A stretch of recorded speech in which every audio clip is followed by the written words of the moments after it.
아멘. 할렐루야. 옆 사람과 인사합시다. 사랑합니다. 행복하세요. 평안합니다. 오랜만에 보는 친구들도 인사하시고요. 우리 비대면 우리 권사님들, 집사님들 주님의 이름으로 환영하고, 우리 보석이 주님의 이름으로 환영하고, 보경이 주님의 이름으로 환영합니다.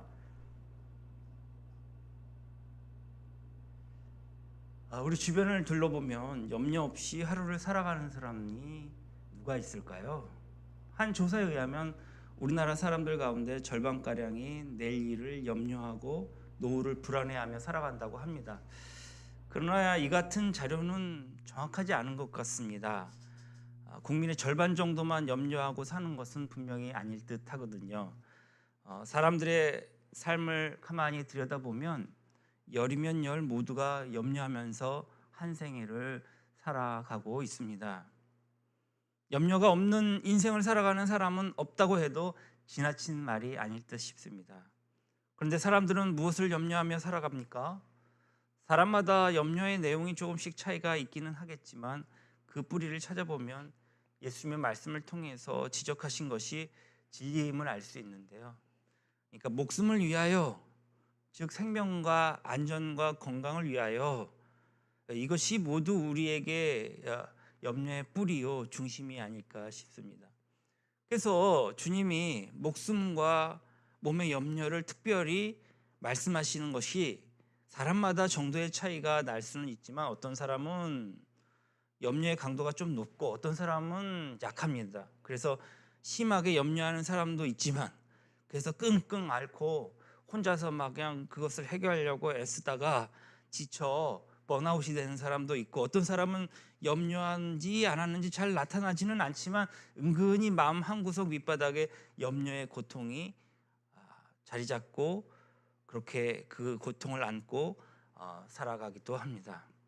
지금도 우리가 사는 현실을 보면 이 염려라는 것이 폭군처럼 우리를 괴롭힐 수 있음을 부인할 수 없습니다. 한때 60% 이상 되던 우리나라의 중산층, 그러니까 제가 어렸을 때 저는 중산층으로 알고 살았습니다. 그러나 지난해, 아니 3, 4년 전만 보더라도 이 중산층이라는 그 계층이 다 무너져 내린 것 아니겠습니까? 부유층 가족의 한 끼 외식 비용에 불과한 돈으로 온 가족이, 온 식구가 한 달을 살아가야 하는 이 저소득층이 점점 늘어나고 있기 때문입니다. 코로나 팬데믹, 지난 한 해의 체감 물가는 한 해 사이에 두 자리 숫자를 뛰어오릅니다. 또 지난해 부채는 각각 개인의 부채는 소상공인을 중심으로 해서 점점점 늘어나서 하늘 높은지 모르고 치솟지 않습니까? 그래서 전세 살던 사람이 월세를 바꾸면서 이 탐욕에 눈이 어두워진 이 집 주인들, 그 사람들이 문제인데 그 사람들 때문에 가난한 사람들이 더 고통을 겪고 있습니다. 쫓겨서 변두리로, 또 아니면 지하 단칸방으로 쫓겨 들어가는 일들을 우리는 많이 볼 수 있죠. 또 신용 불량자가 무섭게 늘어나고 지금보다 앞으로 6개월 또 1년의 기간의 문제가 아닌가. 앞으로가 좀 문제죠. 그뿐만 아니라 우리가 목숨과 건강을 위협하는, 우리의 건강과 목숨을 위협하는 가상의 적도 얼마나 많은지 모릅니다. 백신은 우리 언제 맞을 수 있을까? 백신 맞는다고는 하는데 아직도 계속해서 이렇게 마스크를 쓰고 살아야 하는가? 올 한 해도 많은 사람들이 교통사고로 사망했는데 여전히 교통사고 사망자는 세계 1위죠. 정말 우리는 교통사고 지옥에 살아가고 있습니다. 코로나 사태로 가려져서 이슈가 잘 되지 않는 듯 합니다만 우리 주위의 환경오염 문제나 미세먼지는 우리의 건강을 위협하고 자연은 엉망진창이 되어버렸습니다. 그 속에서 우리는 살아가고 있습니다. 우리의 목숨이 얼마나 큰 위협을 받고 있는지, 우리의 몸이 얼마나 많은 위험에 노출되어 있는지, 나 하나뿐만 아니라 우리 가족이 이러한 어려운 상황에 노출되어 있는 것 같아서 마치 공중에 줄을 하나 매달아 놓고 줄타기 하는 것 같이 하루하루를 살아가는 것이 현실입니다. 이런 형편에서 염려하지 않고 산다고 하는 것은 어찌 보면 불가능할 정도가 아니라 뭔가 비정상적으로 느껴지기까지 합니다. 오죽하면 남부러울 것 없이 한 생애를 산 솔로몬도 인생을 정리하면서 인생이란 무엇인가 그 질문에 평생 근심하며 수고하다가 가는 것이 인생이다라고 정의했습니다. 이런 의미에서 염려는 인간됨의 실존이요 참 모습이라고도 말할 수 있습니다. 성경을 보면 위대한 믿음의 인물들이 참 많이 나오지 않습니까? 그런데 한 사람 한 사람 뜯어보면 그렇게 믿음이 좋은데도 염려하지 않고 한평생을 살아간 사람이 거의 없습니다. 예를 들면 바울 같은 경우가 좋은 믿음의 본보기 아니겠습니까? 그래서 성도들을 향해서 자신 있게 아무것도 염려하지 마라, 기도와 간구로 하나님께 감사함으로 구하기만 하라, 이렇게 교훈할 정도의 대단한 지도자였습니다. 하지만 막상 자신이 염려해야 할 상황에 부딪히자 똑같은 인간상을 보이지 않았습니까? 에바브로디도라고 하는 제자가 자기가 갇혀있는 로마 감옥을 방문했다가 그만 병들고 말았습니다. 소망이 없어 보일 정도로 아주 많이 아팠던 것입니다. 그럴 때 바울이 얼마나 근심을 했던지 나중에 에바브로디도가 하나님의 은혜로 완쾌되자마자 그가 고백한 내용이 성경에 기록되어 있습니다. 하나님께서 에바브로디도를 고쳐주심으로써 내 근심 위에 근심이 면하게 되었도다. 하나님이 면하게 되게 하셨도다. 근심하고 또 근심했는데 하나님께서 자기를 불쌍히 여기셔서 에바브로디도를 고쳐주심으로써 근심을 덜어주셨다. 감옥에 있거든요 지금 바울은. 그러므로 아무리 좋은 믿음의 지도자라도 근심에서 완전히 자유로울 수 없다는 얘기입니까? 있다는 얘기입니까? 이렇게 볼 때에 오늘 본문 말씀 25절의 말씀, 그러므로 내가 너희에게 이르노니 목숨을 위하여 무엇을 먹을까 무엇을 마실까 몸을 위하여 무엇을 입을까 염려하지 말라.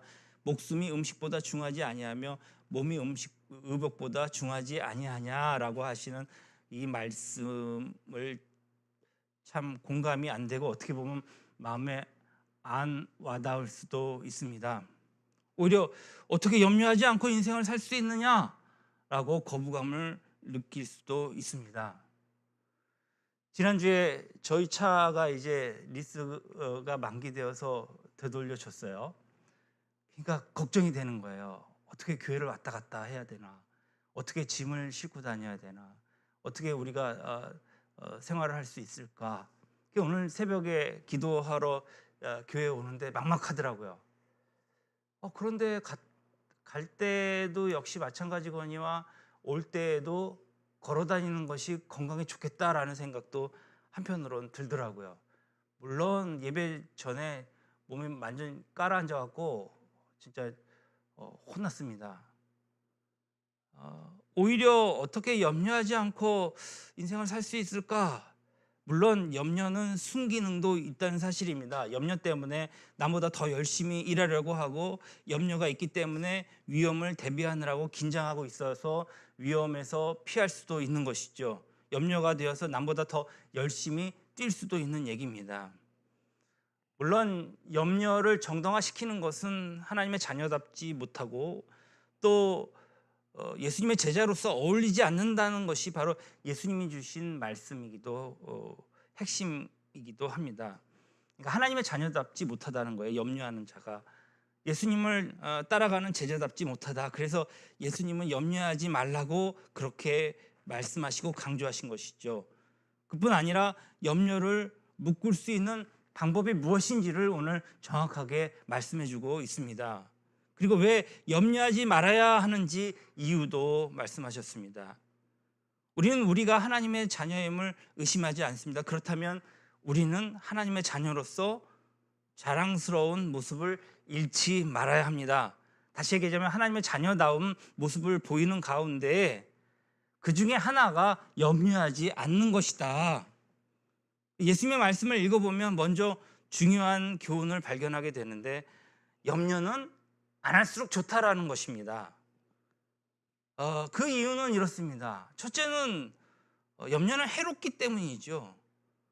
예를 들어서 돈 문제를 우리가 생각해 볼까요? 물론 젊은 사람들은 뭐 돈에 그렇게 구애받지 않는다고 생각하겠지만 역시 돈은 피해갈 수 없는 우리의 평생을 살아가는 데 있어서 아주 중요한 부분이기 때문에 오늘 마태복음 6장 24절을 보면 예수님께서 참 교훈을 하시는데 한 사람이 두 주인을 섬기지 못할 것이니 혹 이를 미워하고 저를 사랑하거니와 혹 이를 중히 여기고 저를 경히 여김이라. 너희가 하나님과 재물을 겸하여 섬기지 못하느니라.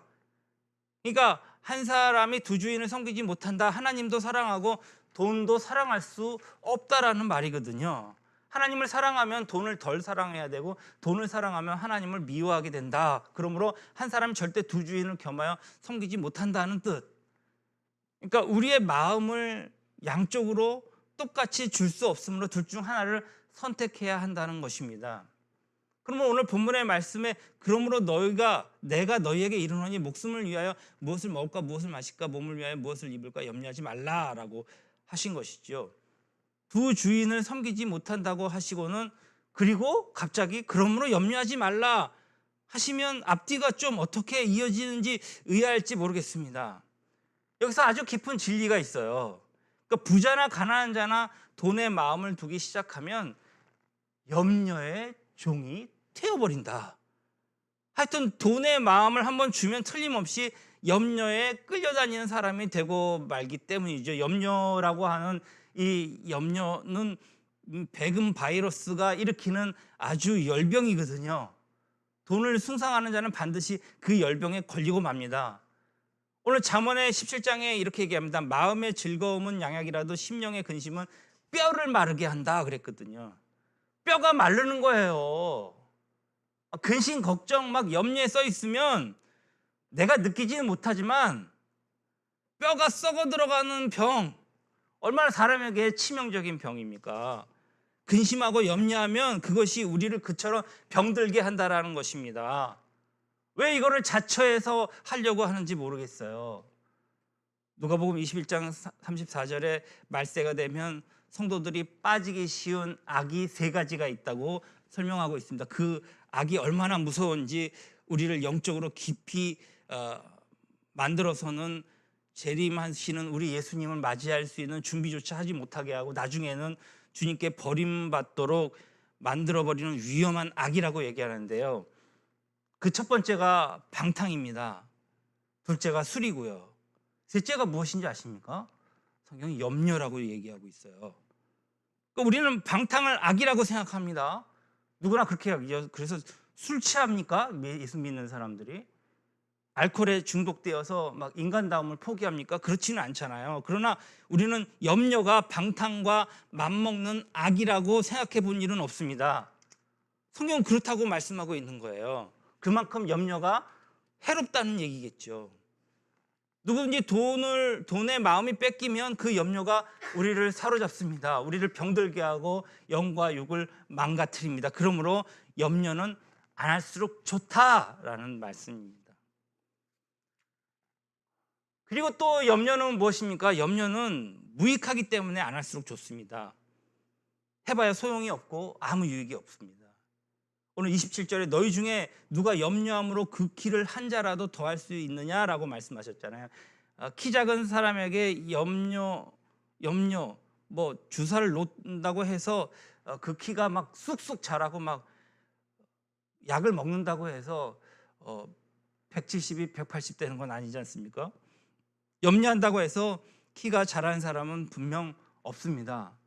뭐 최근에 기술이 발달돼서 톱으로 잘라서 그 잇는 방법도 있고 그렇기는 합니다만 그런 인위적인 방법은 몸에 좋지 않겠죠. 오늘 본문은 또 다른 해석이 가능합니다. 염려한다고 해서 네 생명을 1년이나 더 늘릴 수 있다고 생각하느냐? 안 된다는 말이거든요. 우리가 염려해서 생명을 1년 더하고 2년 더할 수만 있다면 염려만 잔뜩 하면서 1000년도 살 수 있겠죠. 그러나 그것은 불가능한 일이고 아무 소용도 없다라고 하는 것입니다. 이처럼 무익하다. 무엇이? 염려가. 어떤 사람이 이 염려를 재미있는 사실에 비유했는데 자동차를 타보면 기아가 있잖아요. 그러면 중립에 이렇게 놓고 뭐 뒤로 가는 거, 앞으로 드라이브하는 거 이렇게 다 있단 말이에요. 그러면 N으로 놓으면 중립이잖아요. 그러면 N에다 놓고 엑셀레이터를 밟아보신 적이 있습니까? 아주 요란한 소리만 내고 앞으로 가지는 않습니다. 기름은 물론 펑펑 들어가는 거예요. 그러나 차는 한치도 움직이지 않습니다. 에너지만 소비되는 거죠. 소음만 요란하죠. 왱왱 하면서.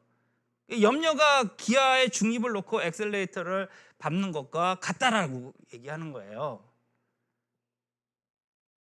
그러니까 염려하는 사람은 아주 요란하기만 합니다. 정서적으로, 육체적으로, 영적으로 에너지만 전부 소비되고요. 그러니까 아무 무익하고 쓸모없는 것이죠.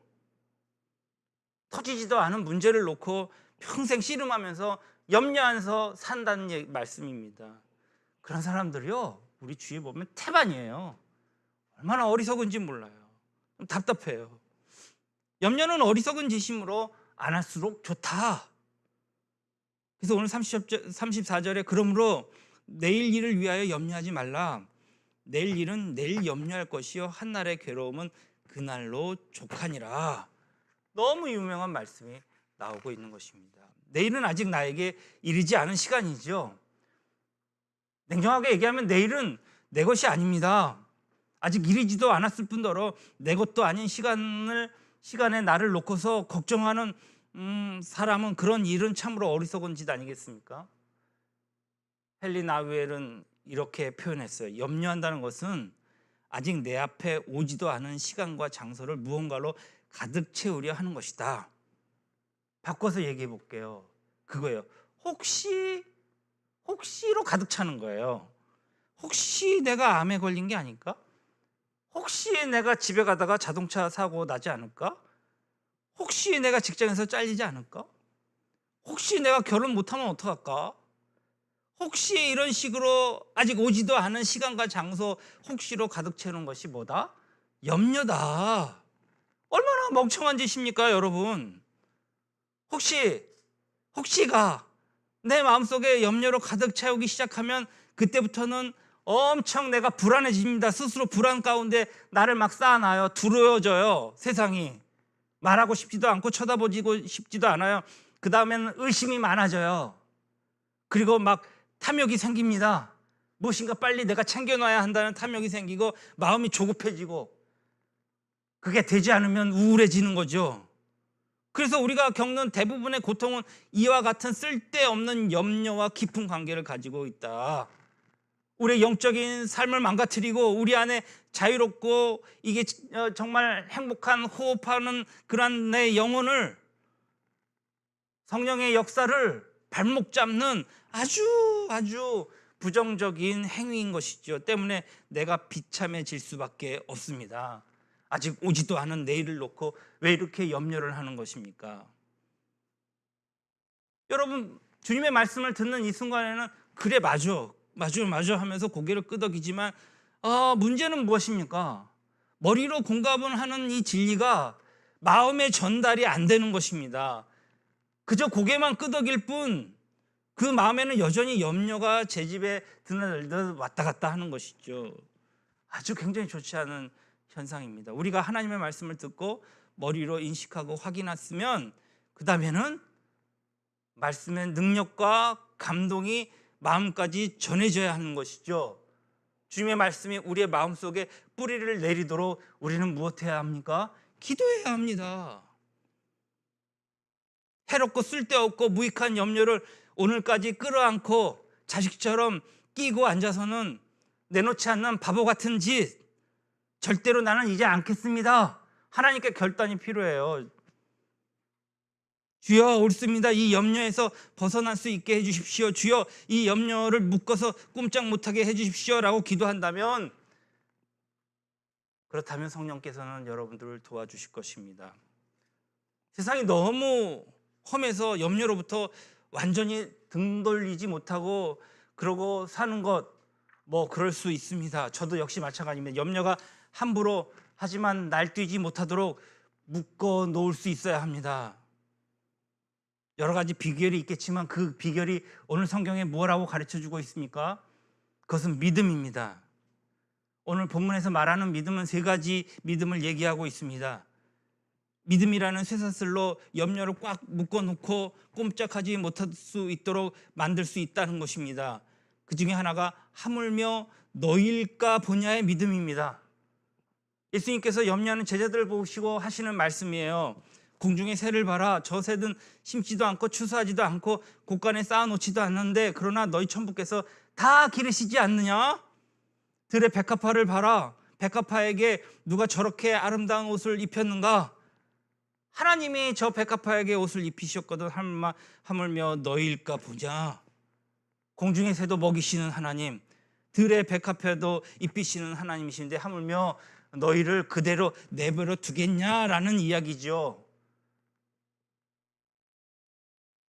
수천만 마리의 닭이랑 오리를 조류독감 때문에 다 죽였는데 그럼에도 불구하고 아직 지구상에는 수천억 마리 정도의 조류가 있다고 하죠. 엄청나게 많은 새들입니다.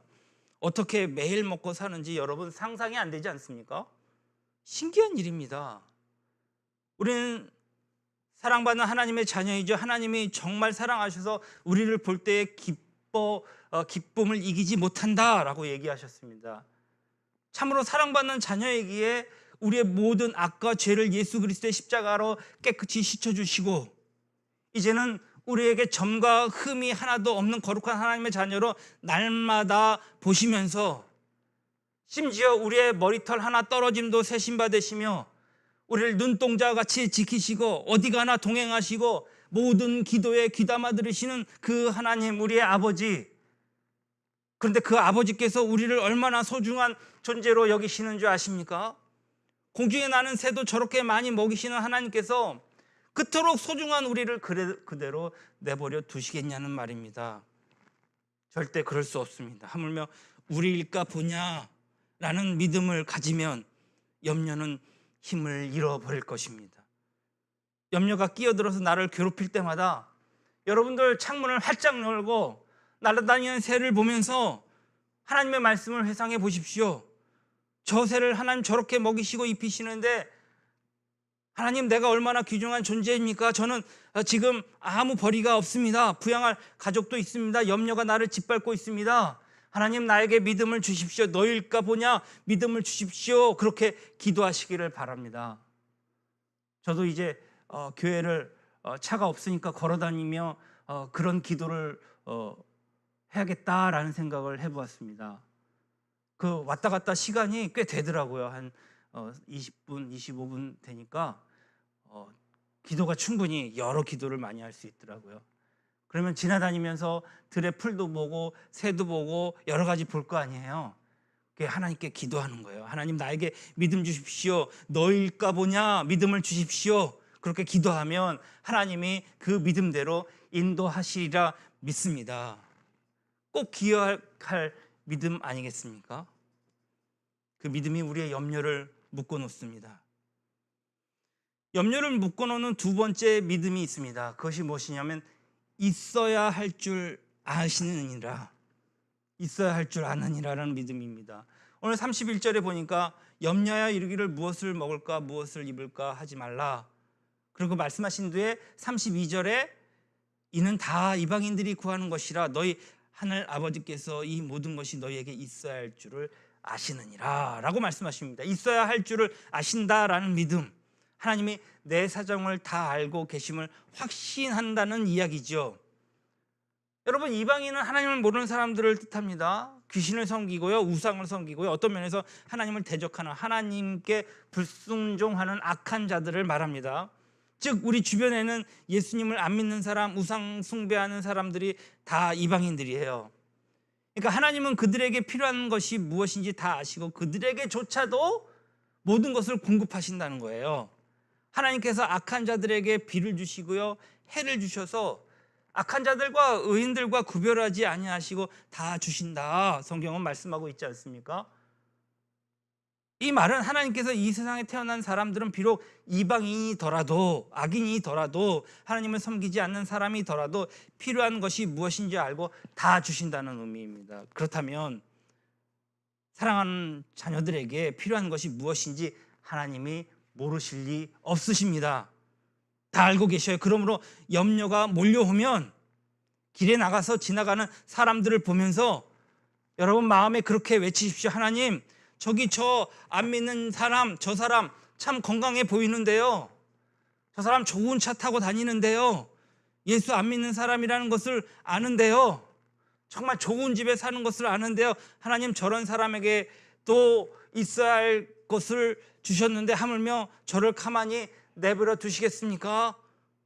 저는 절대 그렇지 않다고 믿습니다. 스스로 한번 장담해 보시기를 주님의 이름으로 축원합니다.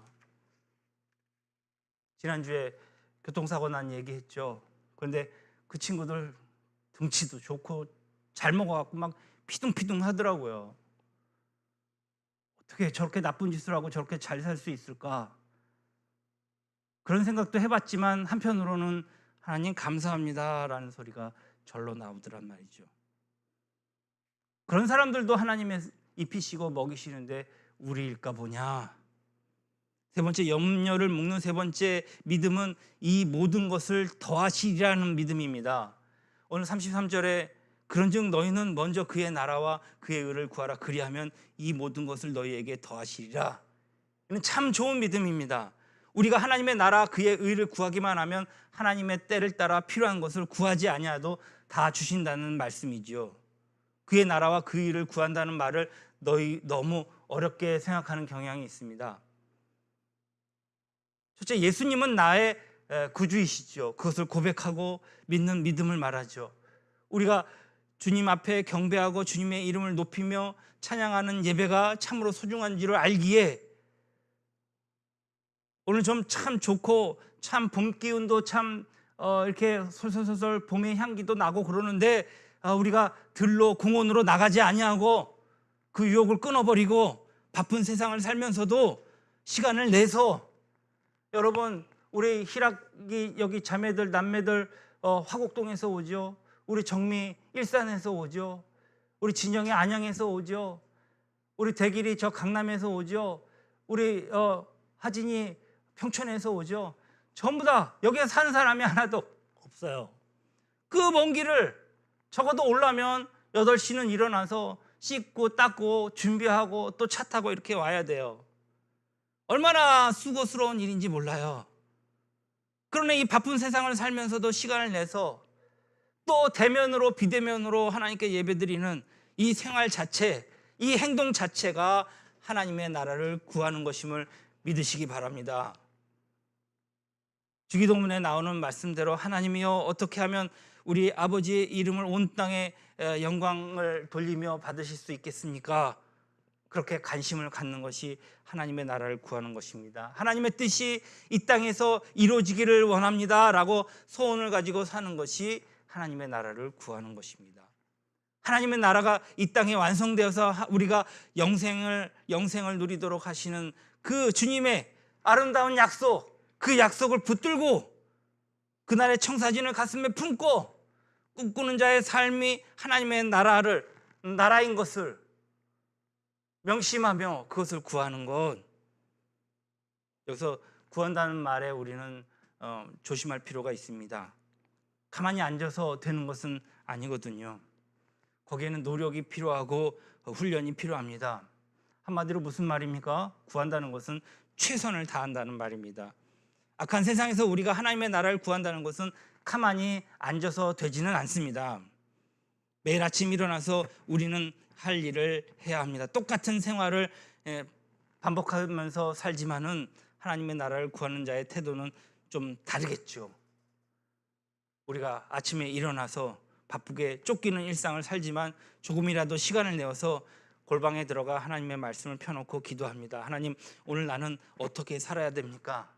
하나님, 내 스케줄은 이렇습니다. 이 스케줄을 통해서 하나님, 혹시 하나님의 이름이 높여지기를 원합니다. 나를 어떻게 써주시겠습니까? 하나님께 물어봐야 되죠.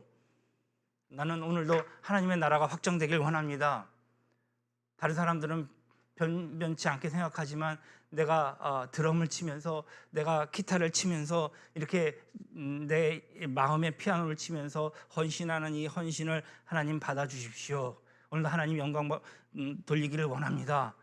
내가 매일 5분이고 10분이고 기도하면서 하루를 시작하고자 노력하는 사람이 바로 하나님의 나라를 구하는 사람입니다. 어디서 특별한 게 없어요. 뭐 막 방언을 하고 예언을 하고 막 병 고치는 역사가 나타나고 그랬으면 좋겠지요.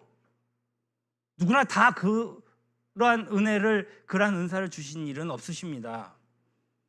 세상에 살되 세상에 속하지 않는 사람답게 살려고 하는 노력, 그것이 영적인 삶 아니겠습니까? 그래서 하나님의 관심사와 우리의 관심사를 일치시키고 우리의 삶의 무게를 하나님의 나라에 두는 것, 그것이 그의 나라와 그의 의를 구하는 길이지요.